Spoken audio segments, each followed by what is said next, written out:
بسم اللہ الرحمن الرحیم۔ السلام علیکم معزز ناظرین و سامعین، زارا وائس میں خوش آمدید۔ رسول اللہ صلی اللہ علیہ وآلہ وسلم نے فرمایا، خواب 3 قسم کے ہوتے ہیں۔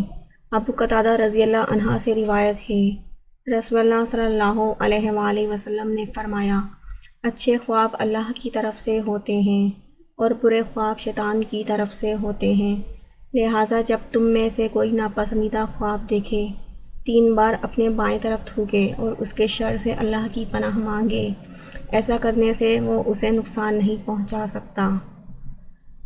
ابو رزین عقیلی رضی اللہ عنہ کہ رسول اللہ صلی اللہ علیہ وسلم نے فرمایا، مومن کا خواب نبوت کا 40واں حصہ ہے، اور جب تک خواب کی تعبیر نہ بیان کی جائے وہ ایک پرندے کے پنجے میں ہوتا ہے، پھر جب تعبیر بیان کر دی جاتی ہے تو وہ واقع ہو جاتا ہے۔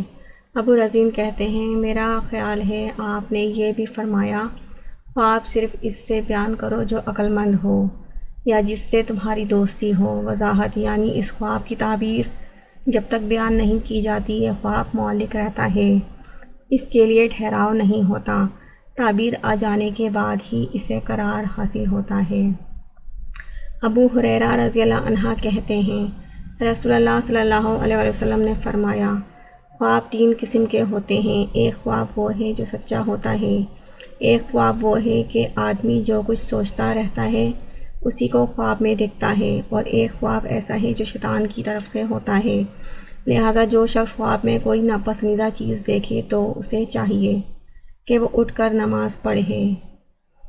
Thanks for watching, please like, share and subscribe.